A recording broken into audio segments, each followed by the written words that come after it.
commiserations on the defeat tonight, mate. How do you sum that one up, especially those last exchanges where it felt like a lot of stuff was packed into not a lot of time?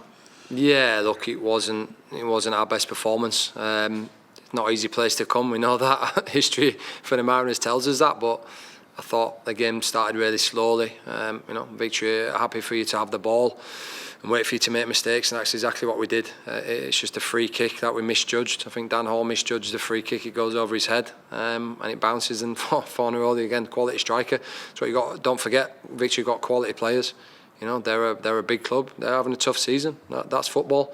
That happens to some of the best clubs in the world. So, yeah, I know they'll be disappointing, but you know, a team fighting for their lives like them, you can't afford to make mistakes and give goals away, and we did that, and that was a disappointing thing.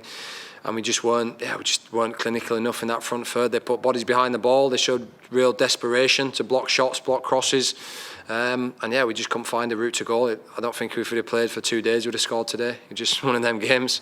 Jason's missing the goal. They're blocking everything. Then we have a penalty, and then it gets overturned. So, yeah, sometimes you have them games, and look, at the end of the day, it's 3 points. We lose 3 points. They get 3 points. We got a 2-week break now, and then we got 5 games to go. So we'll have Jacob Farrell back, we'll have Dylan Wenzel-Halls back, we'll have Benny Nicololo back, and for the last 5 games we'll have hopefully a settled squad, and we can really give everything we got to push for that final spot. Just the penalty, Nick, because it was there, got overall. There seems to be something about penalties at Amy Park for you guys, but what did you make of the decision there, the initial pen and then the overruling? Look, I thought the ref got the sending off right. I thought it was a bad challenge on Ballard. I thought he got that right. A lot of players surrounding the referee, which I don't think is allowed. Look, the penalty. Marco gets his body in front of the man and the ball, and he's about to lay it off to someone, possibly in front of him who maybe would have scored. So if he can't do that because someone comes through the back of him, then whether there's a slight contact there or a lot of contact, if there's enough contact to stop you pulling your foot back and being able to pass the ball to someone, then I thought it was a penalty looking at it back. Obviously the referee and the VAR didn't, so look, we move on. That happens. Maybe if we got that goal, it would have given us a little bit of energy going into that last period of the game, and could have nicked something out of the game, but we didn't play well enough to do that today. So fair play to Victory. They're fighting for their lives. They needed that. They needed 3 points, and we just got to learn from it, move on, and hopefully get in the finals. And hope the finals are not at Amy Park. We're nice and late. Just how do you try and use this break now, Nick? Like, I know you've got quite a young squad, bar a few players. Do you try and rest them? Do you hit the training track hard? How do you try and lead into this 5-game block? We've got a 2-game period now to prepare everybody. Like you said, we've had a lot of players out. We just got Nectar Triantis back from the youth national teams. We just got Brian Kaltak back from his red card.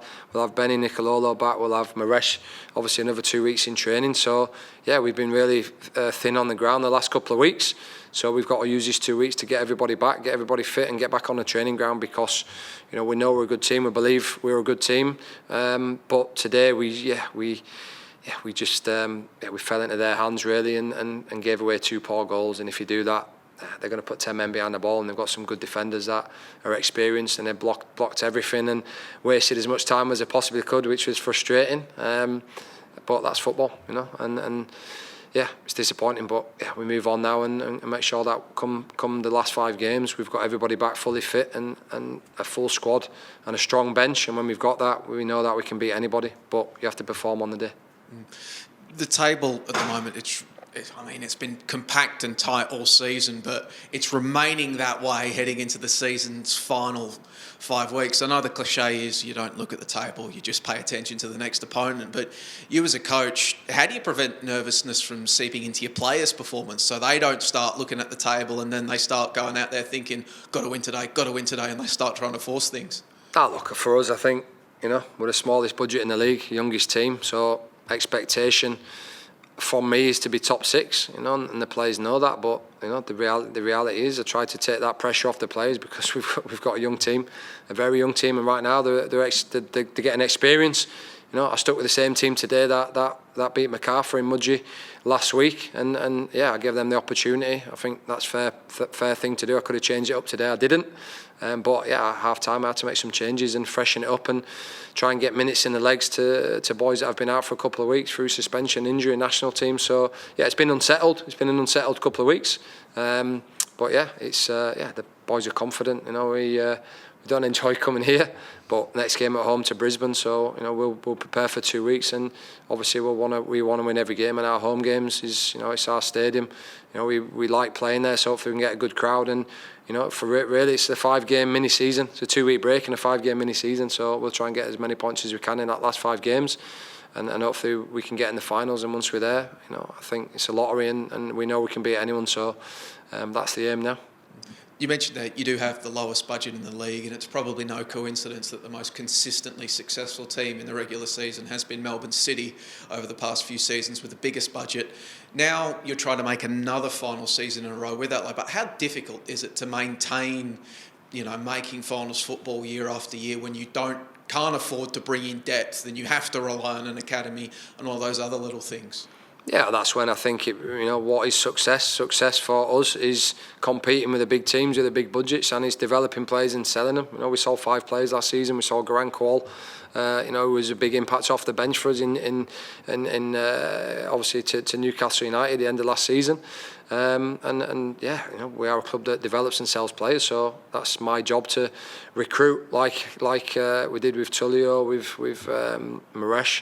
With Caltac, you have to find players that are willing to come, not for the salaries, come to give themselves an opportunity to move on. But yeah, you look at Melbourne City and Western Sydney. Obviously, look at this depth of their squad and the experience. You can build a squad to try and win the league, and you can build a squad to try and develop players and sell them and keep the club alive and sustainable. So that's my job. Of course, I want to win every game. I want to compete with the big teams, and we do that. But ultimately, sometimes inexperience costs you goals, and that happens. But the only way to improve on that is to keep playing the kids, keep letting them make mistakes and learning, and then you're going to have some good players. The national team's going to have good players in the future, and we're going to keep selling players, and we have to keep finding the next generation and develop them, and keep the club going. So yeah, top 6 for the Mariners is a massive overachievement. Everybody knows that. So but for us, we don't look at that. We just look at where we can be, and start of the season we said top 6, so that's the aim.